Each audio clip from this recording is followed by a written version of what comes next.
Buenos días, soy Karen Guzmán de la Gerencia de Financiamiento y Relación con el Inversionista del Grupo Energía Bogotá. Bienvenidos a nuestra conferencia de resultados. Los invitamos a registrarse con su nombre y el nombre de la compañía en la que representan para poder identificarlos durante la sección de preguntas y respuestas que tendremos al final de la llamada. Esta conferencia está siendo grabada.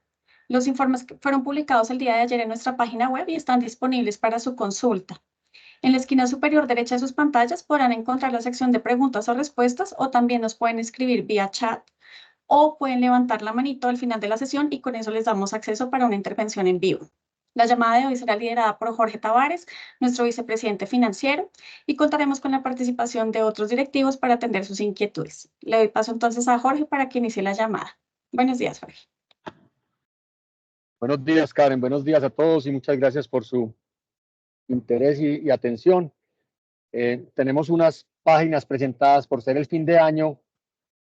Vamos a extendernos un poco en algunos temas estratégicos y sobre el desempeño operacional y financiero, la estrategia de transición. Daremos algunos comentarios muy importantes para luego escuchar sus preguntas y respuestas. Muy atentos a lo que pueda surgir. La siguiente.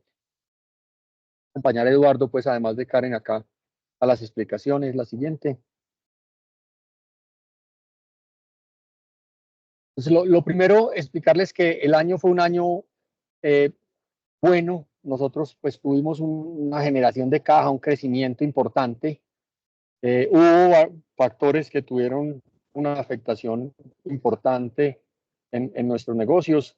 En general, el EBITDA pues, se ubicó en 5.2, un EBITDA muy importante, creciendo casi el 7%, donde alcanzamos el EBITDA más alto en la historia del grupo.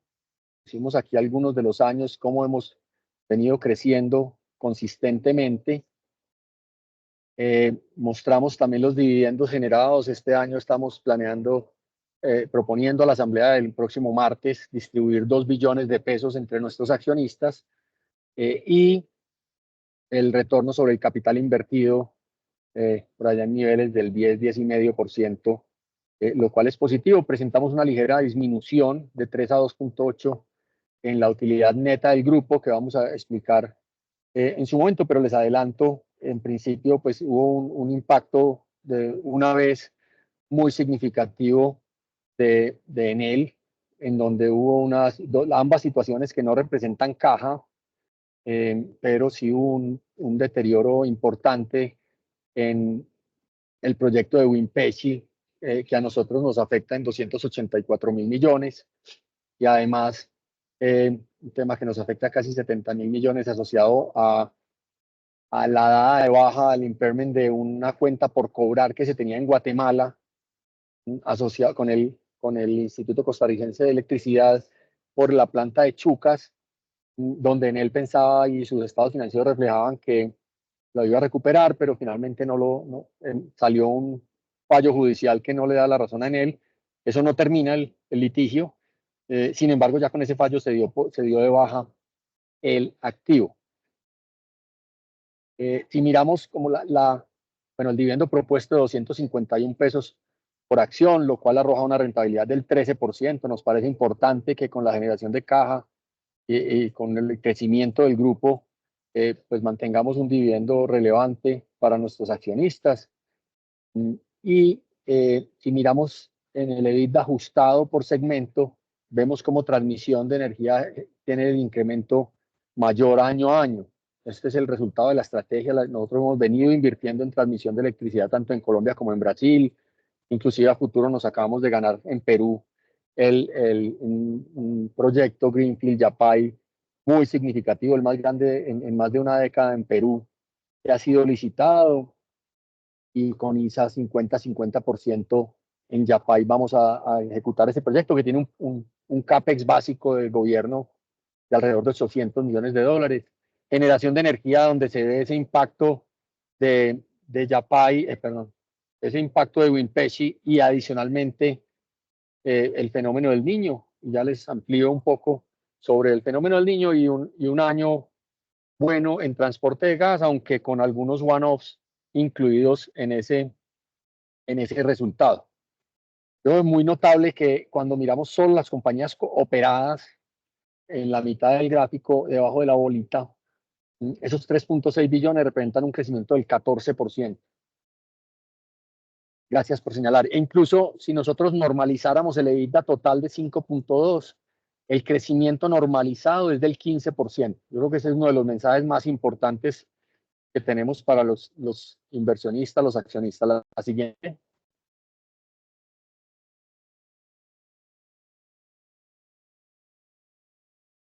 Algunas visiones sobre los 4 países en donde tenemos la operación.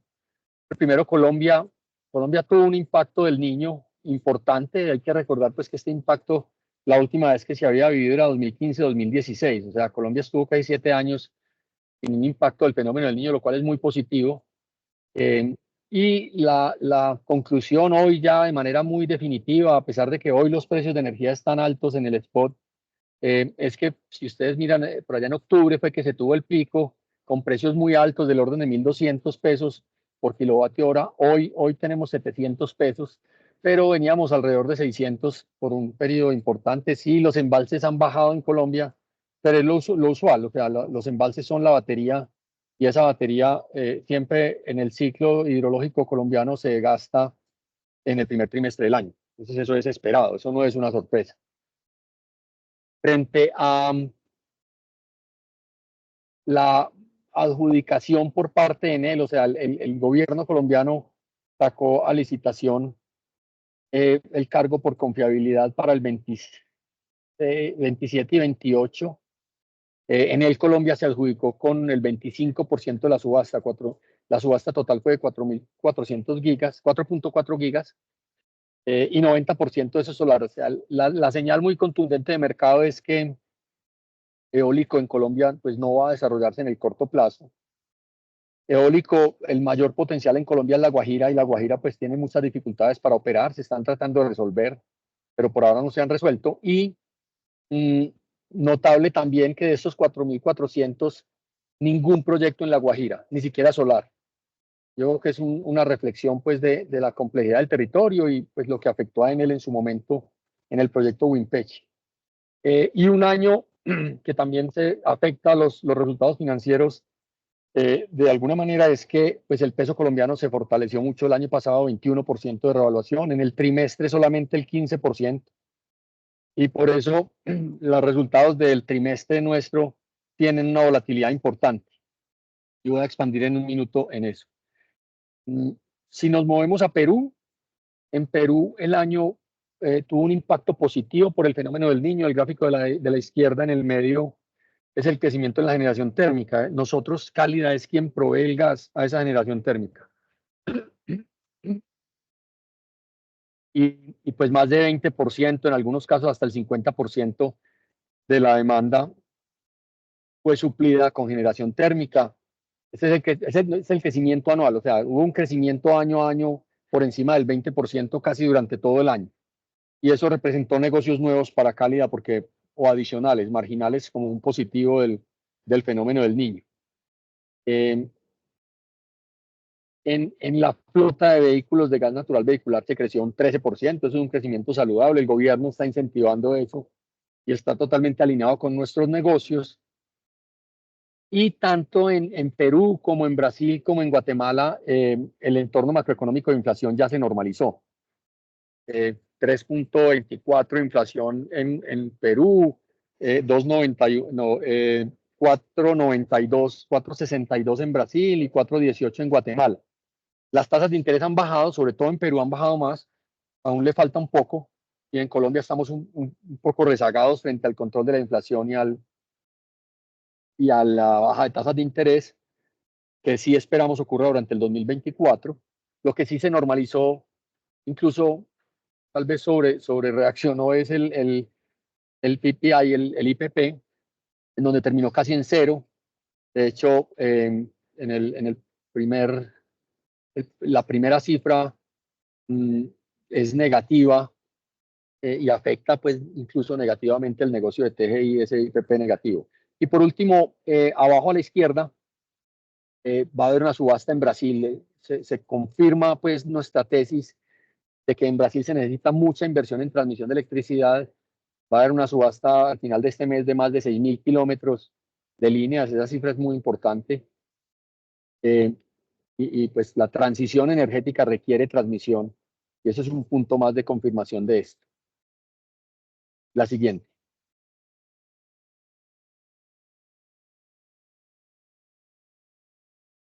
No me pasa, yo no sé si ya pasó para los otros. Bueno, ya pasó.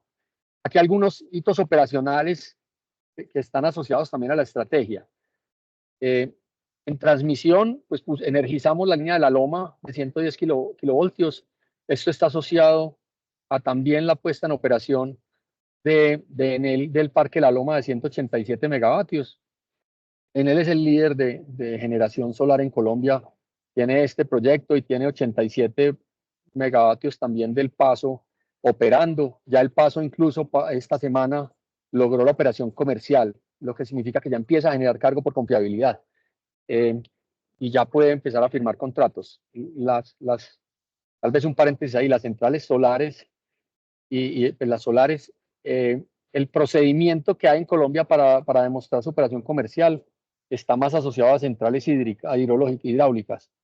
Y es muy difícil mostrar operación comercial con esas reglas, porque si tú tienes un día que hay un poco de nubes, pues o estás bien en el día y pasan unas nubes, no logras demostrar la capacidad que se necesita demostrar para estar en operación comercial, a pesar del parque estar terminado y listo para entregar la energía.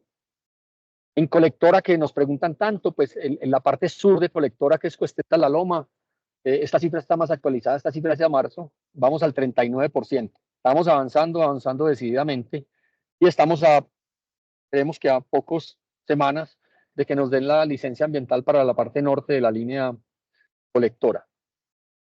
Yapay, que es el negocio que nos ganamos en Perú con ISA, son casi más de 1.000 kilómetros, una estrategia, ahí resalto una estrategia de ejecución muy agresiva en términos positivos. ISA, pues además de hacer mucho trabajo de campo previo, decidió hacerlo con varios contratistas. Entonces hay 4 o 5 contratistas que van a ejecutar la obra, y eso nos debe permitir avanzar de una manera muy rápida. Y estamos construyendo casi 2.000 kilómetros de líneas en Colombia, doblando nuestra capacidad. Hoy tenemos 2.057 kilómetros y estamos construyendo 1.914. Y pues en esa estrategia de simplificar y de tener una estructura corporativa lo más sencillo posible, fusionamos el ECNorte, que fue el negocio que habíamos comprado hace 2 años en Colombia de transmisión. En distribución, en Electrodunas, invirtiendo en la infraestructura, ampliaciones y renovaciones, invertimos $20 millones. Y en el Colombia creció el 2% los clientes. Resalto que ese crecimiento fue el más bajo en muchos años. O sea, claramente la actividad constructora en Colombia empieza a tener un impacto, o tuvo un impacto negativo en la cantidad de clientes nuevos. Sin embargo, pues es un número positivo, y dada la base de clientes que tienen él, esto es pues casi como si uno conectara una ciudad pequeña al sistema, o sea, con una base de 3.8 millones de clientes, y tú agregar el 2% es casi 300.000 personas las que estás conectando ahí. Generación, mencioné la adjudicación, que son 6 parques solares. Es importante eso porque son 6 parques solares en distintas partes del país. Sufrimos porque tuvimos que comprar energía en bolsa en algún momento por allá en octubre, para asegurarnos de que teníamos agua para pasar todo el fenómeno del Niño.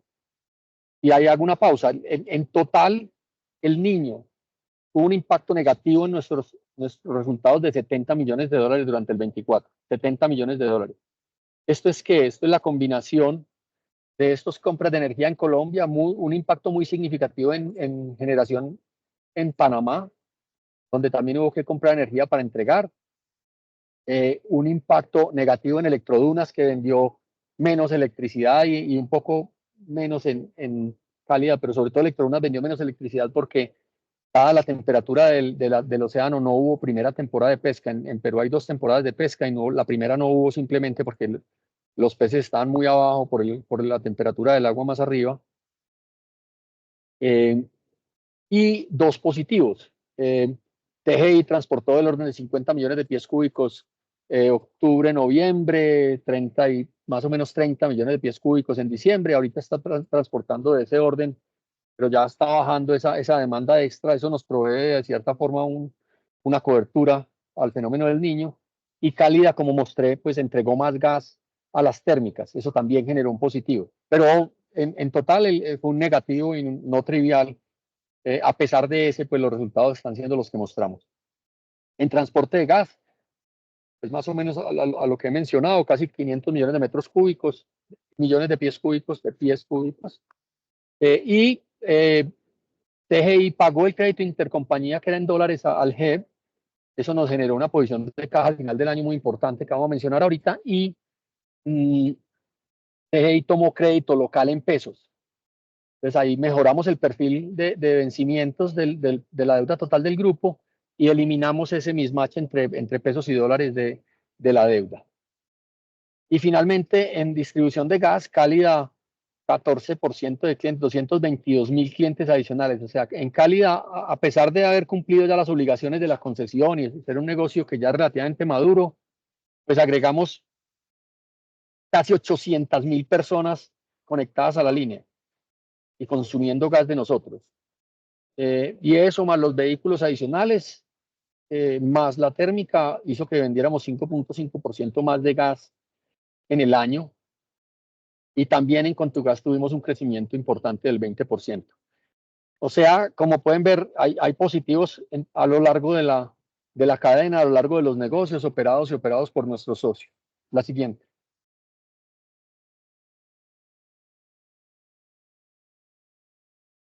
Pasando a los números, les quiero como hay volatilidad. Si ustedes ven sobre todo abajo a la izquierda, hay unas volatilidades muy importantes, unos crecimientos gigantes.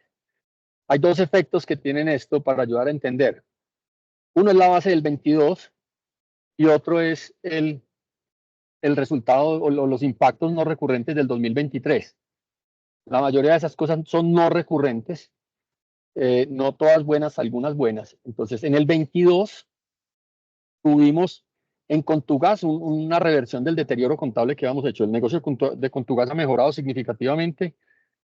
De hecho, el vencimiento original de 355 millones de dólares de crédito de Contugas del final de septiembre de este año, la compañía va a buscar solamente 320. O sea, con generación de caja interna y acumulada va a pagar 35 millones. Ya pagó 10 y va a pagar otros 25 millones de dólares. O sea, el negocio está mucho más saludable.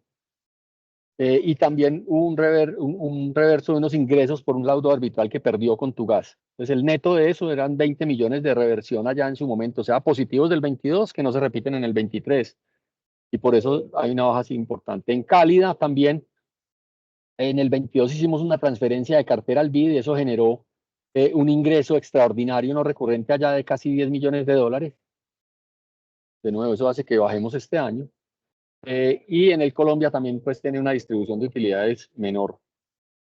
Ahora, de los no recurrentes del 23, es el deterioro de Wimpechi, que a nosotros nos golpea con 284.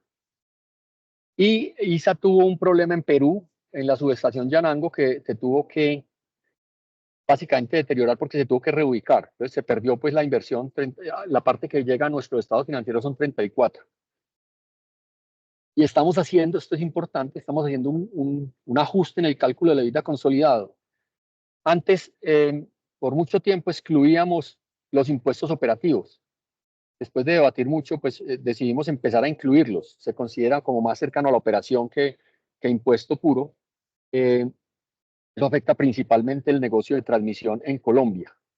Y esto se normalizará, pues, este cambio aquí en los próximos 3 trimestres.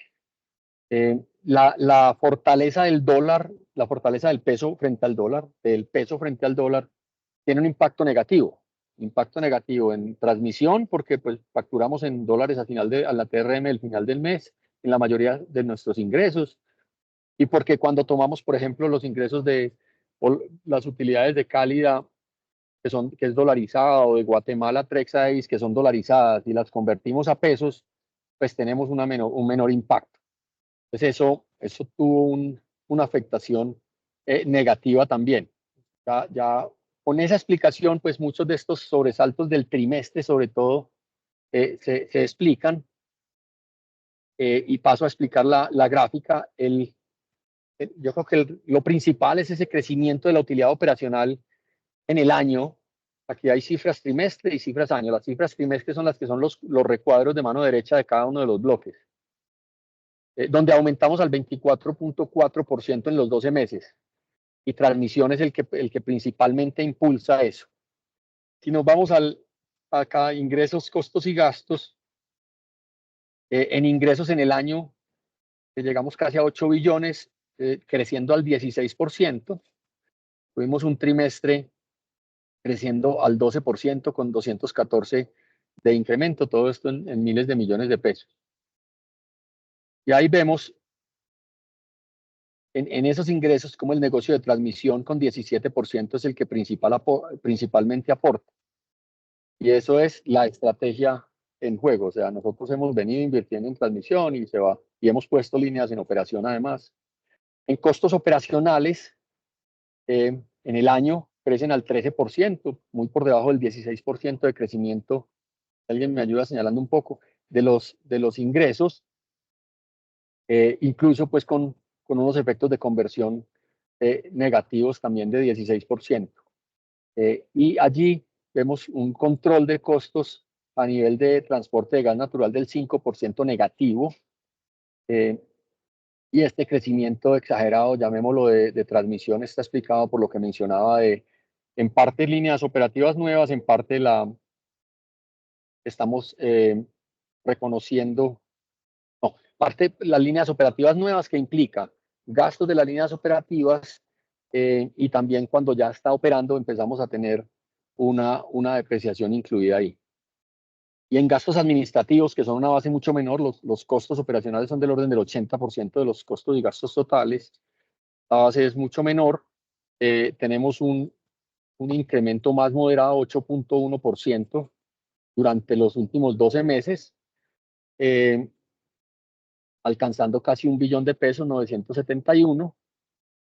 Y el trimestre sí presenta un sobresalto importante de 33%, pero está asociado a todos esos one-offs que estaba mencionando ahorita. No hay nada pues recurrente que pueda hacer pensar que estamos creciendo la base en esos niveles.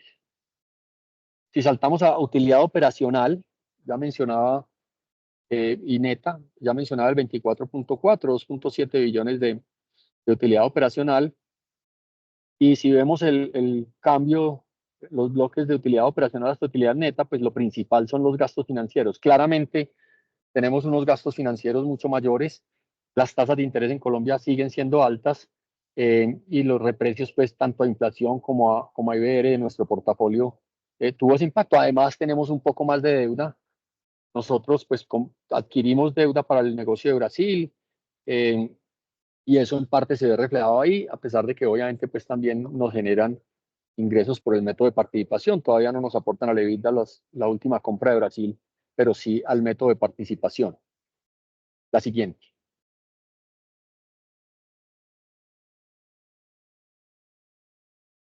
Términos de desempeño financiero, lo que mencionaba, o sea, si ustedes ven el impacto de Enel fue bastante grande. El año pasado nos aportó 260 y este año nos aporta menos 154 en el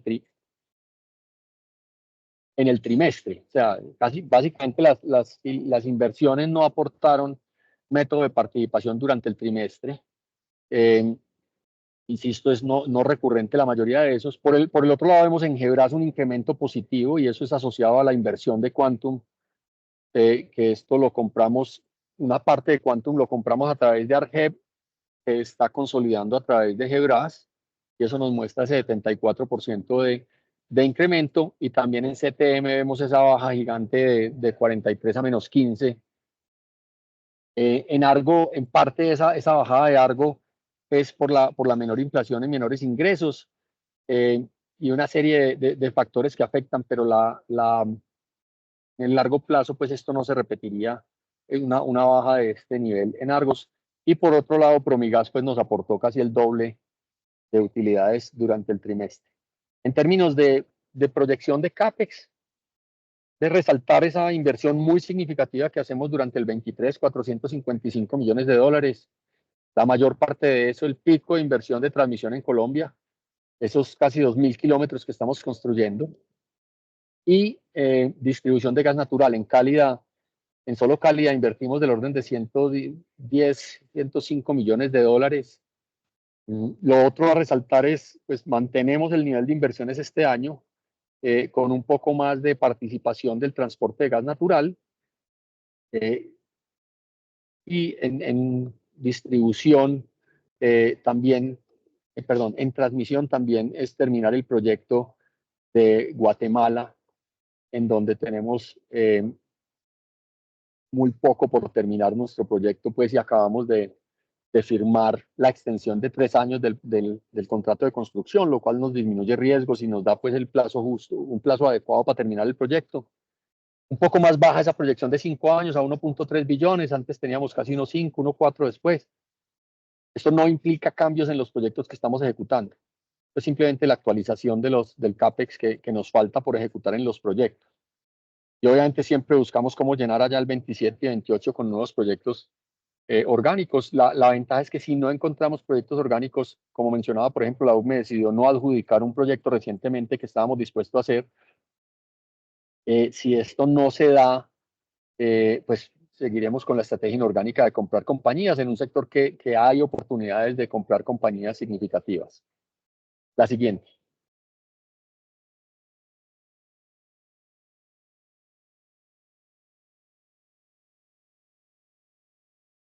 Yo creo que el EBITDA ajustado aquí es en este 7.5 en el negocio de transmisión de energía es donde se ve por primera vez pues ese efecto de los impuestos operacionales que ya no los están prestando en el EBITDA, entonces eso baja. Todo el EBITDA del trimestre pues no recibimos dividendos de nadie, entonces todo es operado, todo es de las compañías controladas. Además de ese 7% del crecimiento del EBITDA ajustado de los 12 meses, si normalizáramos por no recurrentes, hubo unos movimientos de avance de dividendos, estamos creciendo al 15%, 15% crecimiento de vida normalizado. Creo que ese es uno de los mensajes más importantes para compartir con ustedes. Y en el EBITDA controlado, que no tenemos esos impactos negativos pues, que mencionaba ahorita, materiales, tenemos en calidad ese 30% de reducción que es significativa, muy asociada a la transacción del BID. Yo creo que ese es como lo principal ahí y en EBITDA ajustado por negocio. Pues una baja leve, pues ese mismo 7.5%, pero insisto, esto es trimestre y las cifras del año completo son cifras muy, muy positivas. Parte, como mencioné, pues a extenso, son los no recurrentes y muchas cosas que se movieron de una base trimestre al trimestre del último. Adelante. Listo, Jorge, si quieres te apoyo con esta. A nivel de Dale, dale. endeudamiento tuvimos 4.912 millones de dólares de deuda acumulada a nivel consolidado para el cierre del año. Vemos un ligero aumento producto de nuestra primera emisión de bonos sostenibles por 400 millones y ahí destacamos que esto implica un compromiso para la inversión en proyectos elegibles de componente verde y social en línea con nuestra estrategia de promover también bienestar en las comunidades donde operamos. Y adicional a eso, tenemos también un nuevo endeudamiento a nivel de TGI, producto de un club deal que suscribió para el refinanciamiento del intercompany que tenían con Grupo Energía Bogotá por 370 millones de dólares. Este club deal fue por 1.5 billones de pesos en línea con la estrategia de la compañía para reducir el impacto que tuvo el cambio en moneda funcional a nivel de TGI a partir de junio del año pasado. Importante destacar, 48% de este endeudamiento corresponde a nivel de Grupo Energía Bogotá de manera individual, específicamente lo que corresponde a bonos locales, las 2 emisiones internacionales que tenemos en el mercado y un crédito sindicado que suscribimos también hace 2 años ya para la adquisición de Quantum.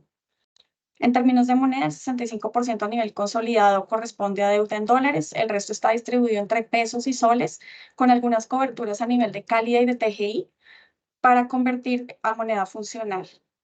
Finalmente, destacamos también que hemos tenido un nivel de ratios financieros muy sólido que va en línea con nuestra estrategia de mantener grado de inversión, con un deuda neta EBITDA al cierre del año de 3.1 veces y EBITDA sobre gastos financieros de 6 veces. Nuestra posición de caja, si la ven un poco alta, es producto del pago del intercompany de TGI al final del año, de los 370 millones que mencionábamos. Y finalmente, resaltar el compromiso que tenemos por seguir manejando nuestro perfil de vencimientos, específicamente lo que corresponde al año 2024. Estamos trabajando ya en la refinanciación de ese crédito de Contugas, que ven sobre 345 millones, que es como lo más importante o relevante que tenemos de vencimiento en el presente año. La siguiente, por favor. Aquí le vamos a dar paso a Eduardo, nuestro director de sostenibilidad, para que nos cuente un poquito de los avances en esta materia. Eduardo, buenos días. ¿Nos escuchas?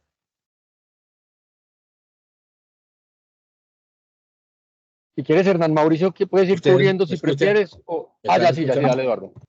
Ok, no, muy brevemente, en materia de sostenibilidad, la verdad es que hemos tenido, digamos, unos avances importantes.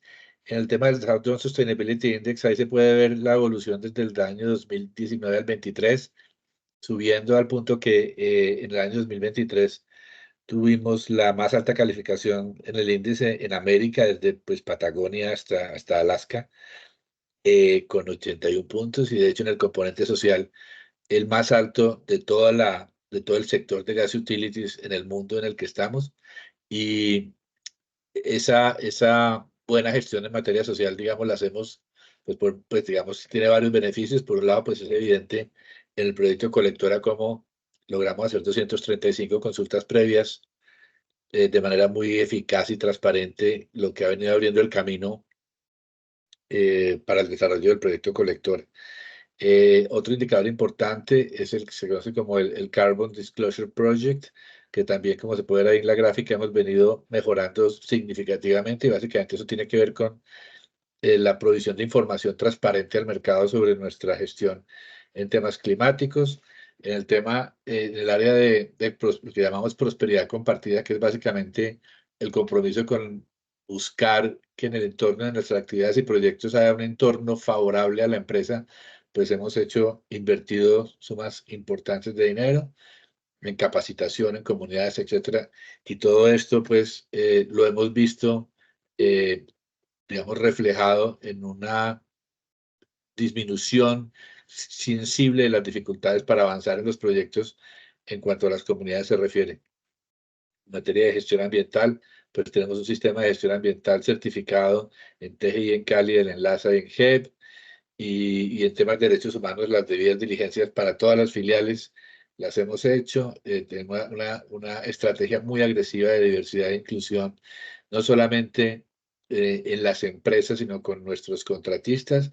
Entonces, en pocas palabras, y para no extenderme mucho, hemos visto que esta estrategia de sostenibilidad, que ha venido fortaleciéndose de manera significativa, nos ha venido facilitando la vida en los territorios para avanzar y crecer.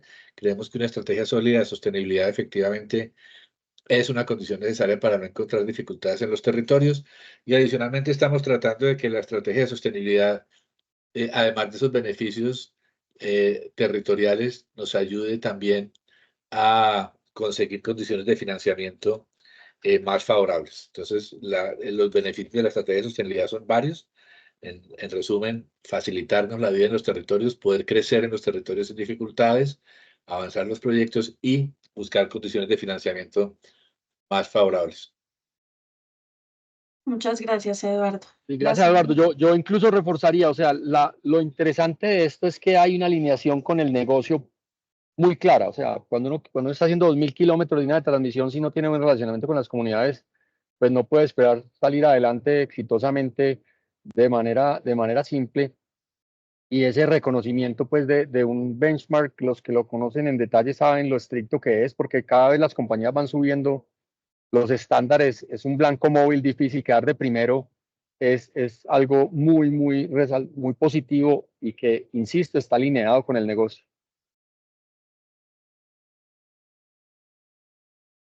La siguiente, por favor.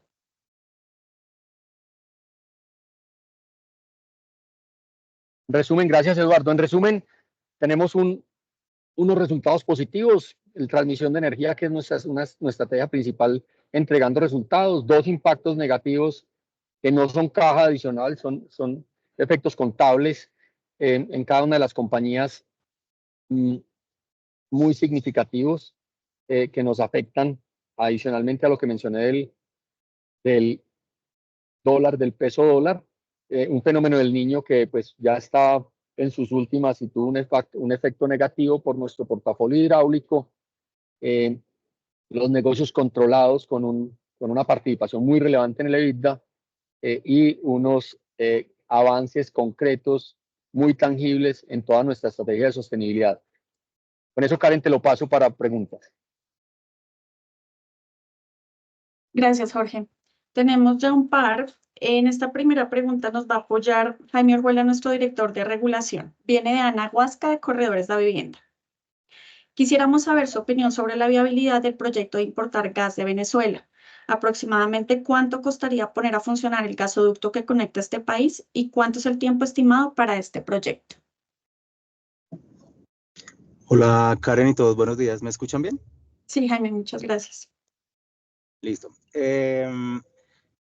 Voy a responder, pero no completamente la pregunta porque hay elementos que no tenemos información, pero lo respondería de esta forma, como en tres segmentos. Lo relacionado con el recurso me refiero a la disponibilidad de gas metano en Venezuela, la infraestructura de importación y por último los aspectos de índole comercial, político y algo les puedo mencionar sobre tiempos. Sobre el recurso y disponibilidad de la molécula, digamos, ese es el tema más claro. Evidentemente en Venezuela hay bastantes reservas disponibles de gas natural. Las que están más cercanas a Colombia son las que están en el noroccidente de Venezuela, que es una zona que se denomina como Cardón. En orden de magnitud, para que tengan una referencia, más o menos pueden haber entre 14 y 16 terapies cúbicos, que eso es fácilmente 5 o 6 veces de lo que nos queda aquí en Colombia. Esos campos los trabajan o fueron asignados a inversionistas internacionales privados que son Repsol de España, Eni de Italia. Ellos tienen disposición de poner ese gas a cualquier destino, el que sea, y Colombia es una opción. Entonces, desde el punto de vista de recursos, todo está ok. En infraestructura ya empiezan las malas y regulares noticias. Es una infraestructura de propiedad de PDVSA, a la cual PDVSA no le hace mantenimiento en mucho tiempo, está en malas condiciones.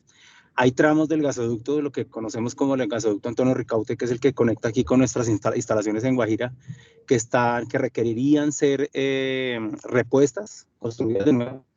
Eso mínimo, contado con suerte, tomaría por lo menos 3 años. Pero en general es una infraestructura, repito, casi que está abandonada.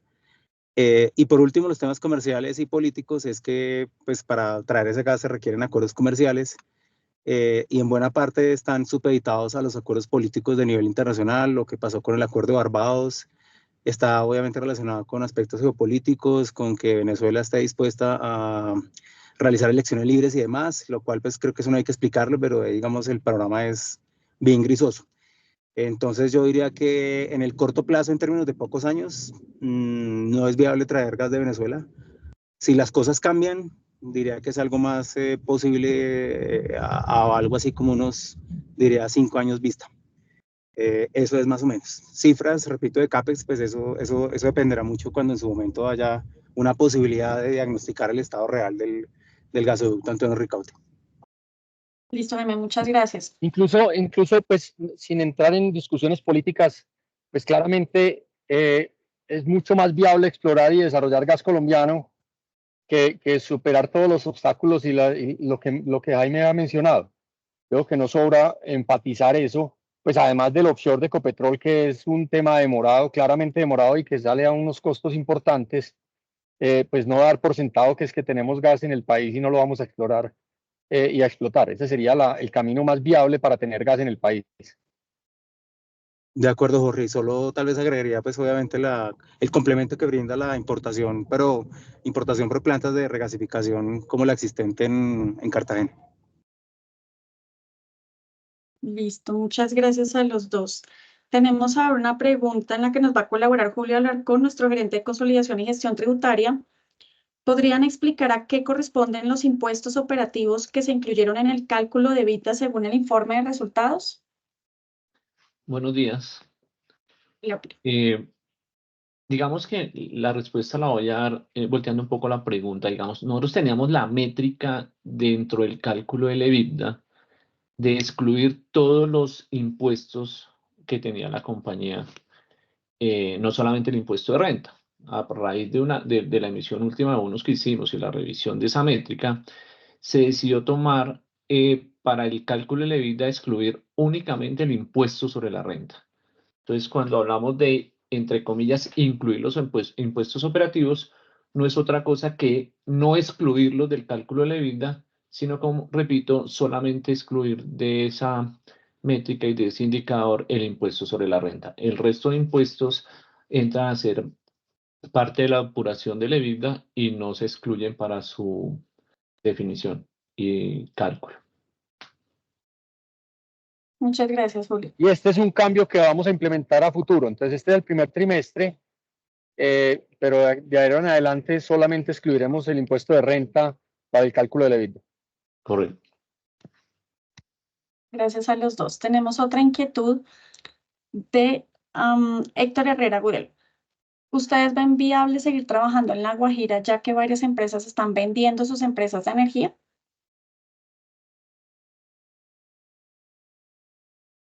A mí me interrumpieron, yo no escuché. ¿Me repites, por favor? Tranquila. Nos pregunta Héctor Herrera que si vemos viable seguir trabajando en La Guajira ya que varias empresas están vendiendo sus empresas de energía. Mira, Héctor, nosotros, pues La Guajira tiene un potencial único a nivel mundial incluso, en términos de vientos de buena calidad y sostenidos, de buena velocidad y recurso solar. Entonces nosotros vamos a hacer la línea colectora. Como mencionaba Eduardo, nosotros hicimos 235 consultas previas, muy juiciosos y creamos una legitimidad importante en esas negociaciones. Entonces, incluso fuimos muy allá en términos de negociar acceso a los sitios de torre.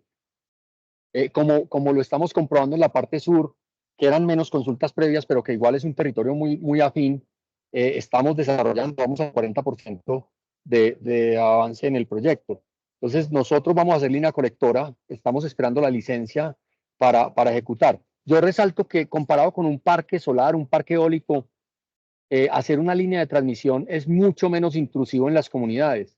Porque cuando tú tienes un parque, pues tienes tránsito diario y permanente durante 18 o 24 meses, mientras que una línea, nosotros el sitio de torre, la fundación la hacemos en 3-4 días, luego esperamos a que el concreto pues fragüe, endurezca, y después vamos y hacemos la torre en una semana. Y la tirada de la línea pues es una cuadrilla muy pequeña la que hace. Entonces realmente las posibilidades y nuestra convicción de que podemos ejecutar las líneas es muy alta y venimos acumulando experiencia de muchísima obra que estamos haciendo en el país en los últimos 5 años.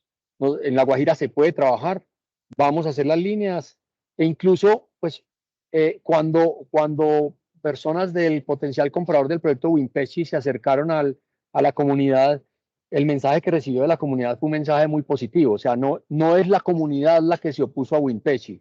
Claramente no es la comunidad. Fueron unas personas muy identificadas, incluso no representativas de la comunidad, los que trataron de extraer renta del proyecto y los que las autoridades no fueron capaces o no quisieron pues actuar para todas las autoridades locales, nacionales, regionales, para poder garantizar la continuidad del equipo, del proyecto. Definitiva y contundentemente en La Guajira se puede trabajar. Gracias, Jorge. Tenemos otra inquietud de Juan Uribe. ¿Podrían, por favor, dar una visión sobre la valoración del mercado sobre la acción de la empresa? Si se tiene una percepción de que esta tiene una valoración justa, si hay algún tipo de inquietud sobre la valoración y si se plantean acciones al respecto. Nuestro compromiso siempre es, y todas las decisiones que tomamos apuntan a crecer y a generar valor para los accionistas. Desde el punto de vista de crecimiento inorgánico, es hacer valoraciones ajustadas, es tener unos costos de capital que se ajusten a los costos reales nuestros y que generemos valor. Y desde el punto de vista de gestión de los activos y la operación, es tener esa confiabilidad de la operación y es cada vez ser más eficientes. Acá estamos empezando una fase importante de innovación y aplicación de tecnologías para lograr ser más eficientes. El año pasado el mercado nos reconoció parte del valor que estaba tal vez bloqueado por la acción, en el precio de la acción y tuvimos un retorno total al accionista importante el año pasado. El dividendo de este año que estamos proponiendo pues debería reforzar eso. Ya las dinámicas de mercado, de oferta y demanda, de liquidez de la acción, ya son temas que no controlamos nosotros. Nosotros seguimos haciendo la tarea, seguimos tratando de generar valor, de generar transparencia en la información para que las valoraciones puedan reflejar de la mejor manera nuestros resultados. Solamente pues los analistas nos cubren alrededor de 7 analistas y el promedio de las valoraciones de los analistas todavía está al menos 400 pesos por encima de lo que la acción está transando. Entonces, pues desde ese punto de vista, con personas serias que hacen análisis independientes, a los cuales les proveemos bastante información, con este paquete de resultados, nosotros publicamos una hoja de cálculo muy detallada para facilitar esas valoraciones. Eso es público, eso está en nuestra página, en la sección de inversión, de relación con inversionistas. Y buscando siempre atraer nuevos inversionistas, pero pues es una tarea que no se garantiza el resultado en la medida en que ese ciclo de liquidez es muy difícil de quebrar. Gracias, Jorge. Le vamos a dar oportunidad a Andrés Duarte para que nos haga una pregunta en vivo. Ya tienes permitido el micrófono, Andrés, si te unmute, por favor. Ya, hola. Listo. Hola, Andrés. Pero puede ser más de una pregunta. Por supuesto. Ok, son tres, dos de deuda y la primera. Entonces es una pregunta relacionada con lo que se ganaron con ISA el año pasado en Perú. Em, eh, Entiendo que ya se constituyó la empresa con ellos.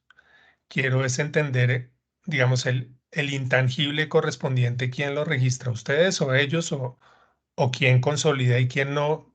Quisiera saber, pues digamos eso, cómo se va a ver reflejado en los estados financieros del Grupo Energía. Insisto por lo que es un proyecto entre los dos y no tengo muy claro cómo es el registro de esa inversión. La otra André, pregunta, sí, señor. vale, sigue. Ok, la otra pregunta tiene que ver con el endeudamiento que nos está mostrando de 3.1 deuda neta EBITDA. Quiero saber, pues ahí tienen holgura respecto a mantener la calificación.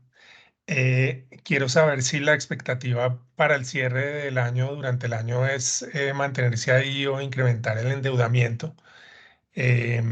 Y la tercera, relacionada con la segunda, es cómo están viendo el mercado de capitales en este momento para efectos de emisiones de ustedes. Hace un año les preguntaba lo mismo y la respuesta era que encontraban apetito para efectos de hacer emisión, pero a unas tasas pues inaceptables en ese momento. Quiero saber eso, cómo ha cambiado a hoy. Muchas gracias. Mira, el cambio en Perú, transmisión, es que hoy pues somos minoritarios de los negocios de REP y CTM con el 40, entonces ISA consolida. Cuando en este proyecto particular, todo eso queda sin cambiar, en este proyecto que pues es un proyecto que se va a ejecutar en el tiempo, eso toma bastante tiempo y por ahora pues hemos puesto $2 millones en la compañía. A nuestro nivel, pues para el JEP se contabiliza igual que contabilizamos Argo. Nosotros arrastramos método de participación y cuando recibamos dividendos eso es lo que incluiremos en nuestro EBITDA. Y eso pues es un proyecto de construcción de muchos años, entonces todavía pues no tendrá un impacto en el corto plazo. Creo que el principal cambio es al revés, el principal cambio es para ISA, que fue más o menos pues la solicitud al interno entre el dueño de ISA, pues el mayoritario y la compañía. Ecopetrol les dice, hagan algo en que no tenga que consolidar la deuda, y pues eso nos abrió la oportunidad a nosotros de participar con 10% más en este negocio, lo cual es muy positivo para nosotros. Eso frente a cómo la estructura de lo que haremos en Perú. Frente a deuda, nosotros la proyección que tenemos básicamente nos pone neutrales. Nosotros no necesitamos deuda adicional este año orgánicamente. Sin embargo, bueno, y lo que Karen mencionó, y el vencimiento que tenemos de Contugás, pues ya hay apetito de los bancos, ya hay confirmación de interés, y ese, digámoslo, falta tramitar, falta documentar, pero en términos ya de compromisos e intención de participar, tenemos el tema solucionado. Ya todo lo que compremos significará deuda nueva. Pues si compramos cosas en pesos, tomaremos posiblemente deuda bancaria colombiana. Estamos iniciando el trámite de un programa de emisión de bonos para poder acceder al mercado local. Eso se demora unos meses y no lo tendremos disponible en el corto plazo. Entonces, seguramente si tomamos deuda colombiana, sería de bancos. En términos de emisión, nosotros no pensamos en nuestros planes emitir acciones primarias. No está entre nuestras necesidades. Tenemos posibilidades de conseguir deuda.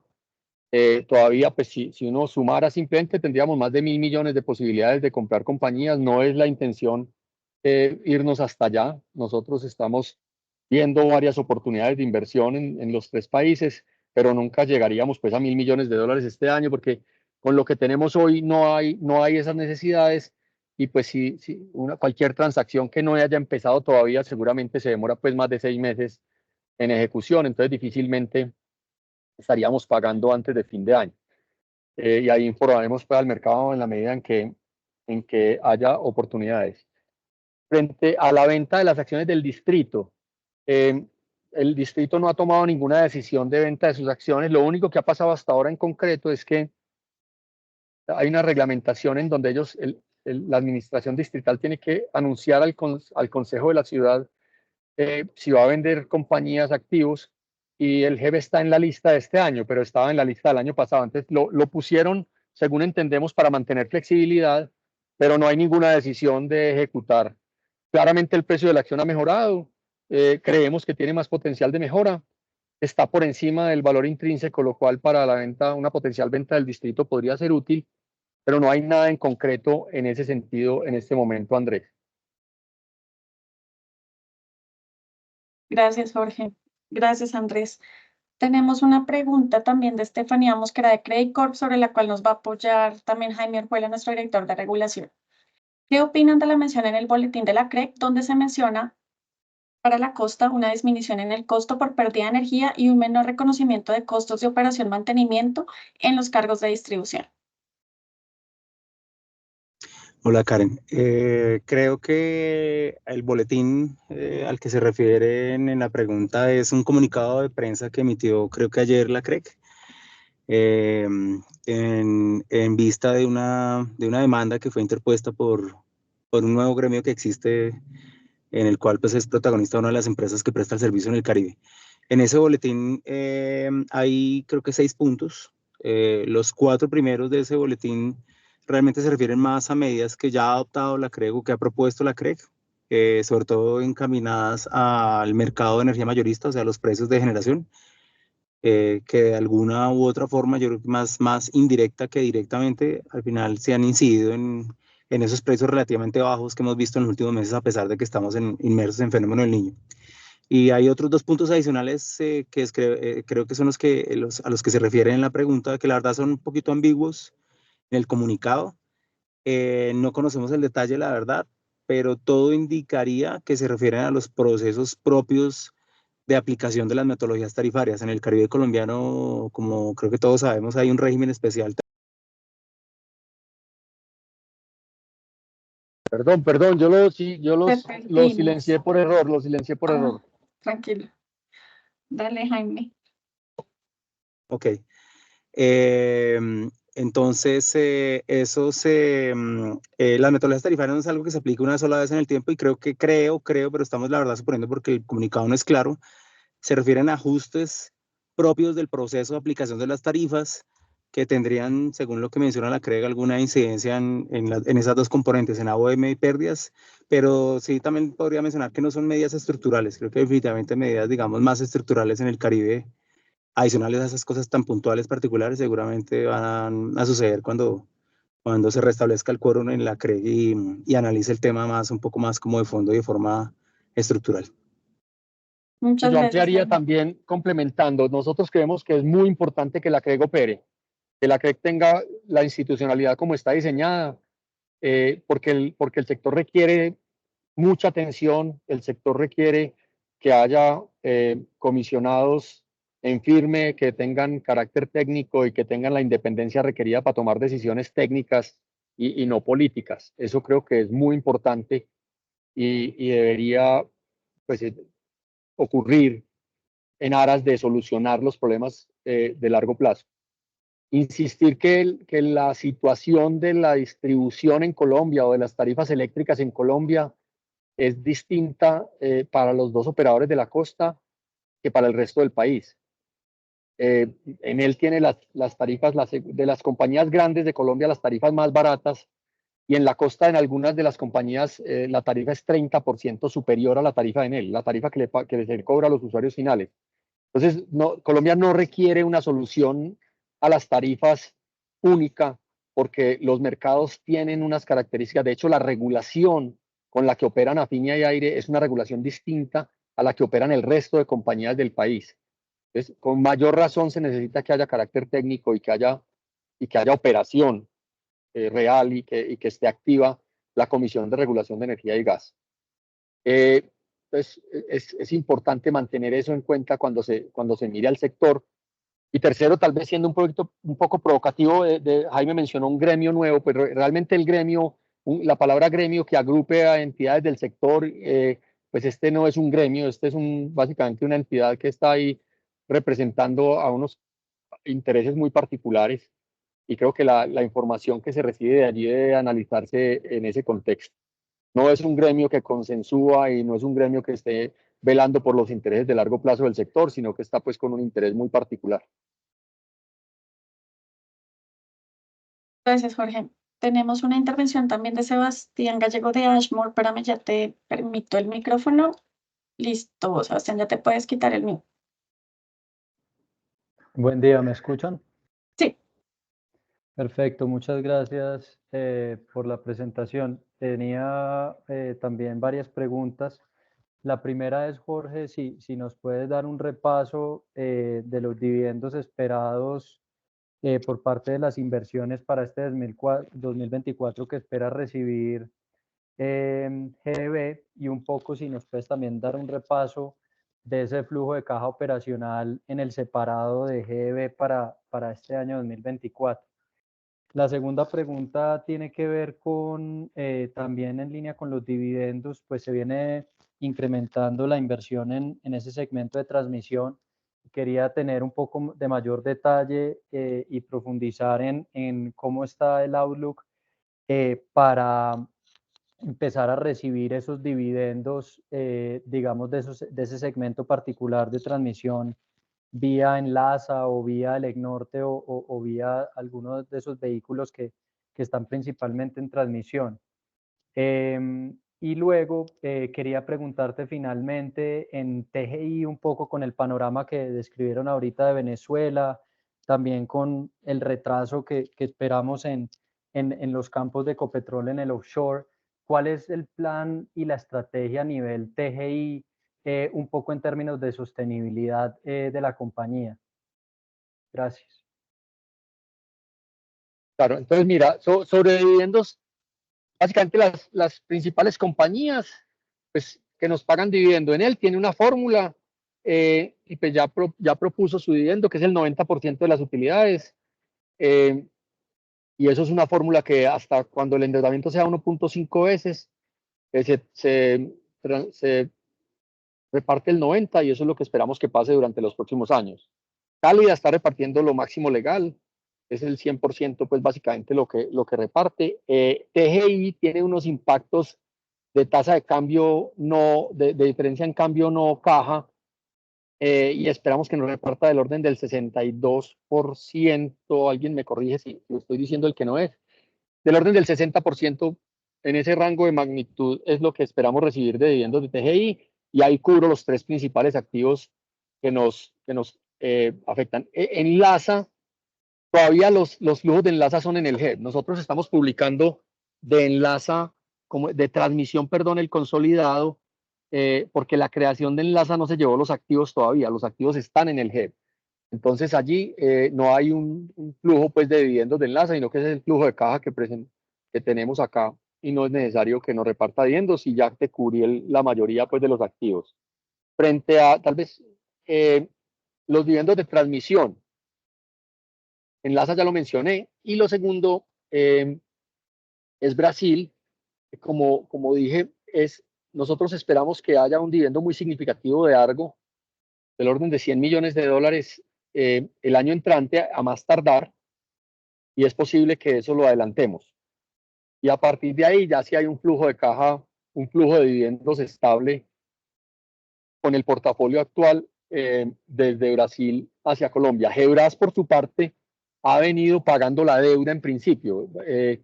Gebras teníamos una deuda intercompañía, ya esa deuda solo son $11 millones. El año pasado, alguien me corrige, pero nos pagó del orden de $20 millones, tal vez un poco más de $25 millones, que es una manera indirecta de recibir, no es dividendos, pero recibir flujo de caja de la compañía, y a partir de ahí podemos entonces esperar dividendos ya cuando pague. La estrategia inicial es pagar la deuda que tenemos intercompañía. Sobre proyección del 24 de flujo de caja operacional, no publicamos pues todavía ese outlook, y claramente hay para nosotros y para el sector, yo creo, el tema de la no operatividad de la CREG es crítico, porque pues nosotros en TGI tenemos un par de temas por resolver muy grandes. En los activos que cumplen vida útil normativa, es que el pliego tarifario entre en vigencia, es que nos permitan, como hay borradores de resolución CREG, recobrar parte del costo de la cobertura cambiaria que se tuvo que ejecutar. Eso más la situación del niño, más la situación de los proyectos, nos preferimos pues no entregar un outlook por el momento. Pero en Gracias, flujo Jorge. en flujo de caja operacional del año, pues claramente no, como mencioné ahorita, nosotros estamos neutrales, no necesitamos deuda nueva para ejecutar ese portafolio de CAPEX que está mencionado allí. Perfecto. De pronto el comentario en TGI, Jorge, si se puede ampliar en la estrategia más de sostenibilidad de la compañía, con el outlook de Venezuela y de los campos offshore. Mira, yo creo que es importante. Entonces, ya hay bidireccionalidad, y va a haber muy pronto del orden de 150 millones de pies cúbicos de bidireccionalidad. Entonces, el país necesita gas, el país necesita tomar decisiones pronto. Si explora, lo de Venezuela lo explicó Jaime muy bien, está demorado y va a ser muy demorado y tiene incertidumbres grandes, y el régimen de Venezuela no es un régimen transparente. Entonces pues esa negociación de seguridad energética no cuadra muy bien. Y pues el país ha demostrado que las regasificadoras funcionan y que son una válvula importante para periodos picos. La regasificadora en octubre, noviembre operó a plena capacidad, más allá de nameplate incluso, y entró muchísimo gas al país por ahí. Entonces la expansión que está haciendo Promigas seguramente va a ayudar. Si Promigas expande más, o si se hace otra regasificadora, esa es una decisión que hay que tomar pronto para que el país pueda contar con suministro de gas. Muy crítico que las autoridades tomen esas decisiones, porque el gas en el 26 ya no es tan fácil, ya no es tan obvio que haya suficiente gas en el país. Frente a TGI, cualquiera de las fuentes para llegar al centro del país tiene que pasar por TGI. Ya sea que en el Magdalena Medio se explote, que pues no parece que está en los cálculos del gobierno, que se traiga de Venezuela tiene que llegar a TGI, que llegue a regasificadora tiene que llegar al sistema de Promigas y luego al nuestro. Entonces el outlook es muy prometedor, siempre y cuando el país cuente con el suministro de gas. Y por eso la urgencia y la inminencia de que haya unas instituciones operando para que tomen decisiones, ya sea desde el mismo ministerio o desde en combinación pues con la UM y la CREC. Entendido, Jorge. Muchísimas gracias. Listo, Jorge Sebastián, gracias. No veo más manitas levantadas y no tenemos tampoco preguntas adicionales en el chat ni en la sección de preguntas y respuestas. Entonces, agradecerles por habernos acompañado desde el equipo de relación con el inversionista, súper disponibles para atender cualquiera de sus inquietudes. Que tengan un feliz viernes y una feliz Semana Santa. Hasta luego, muchas gracias.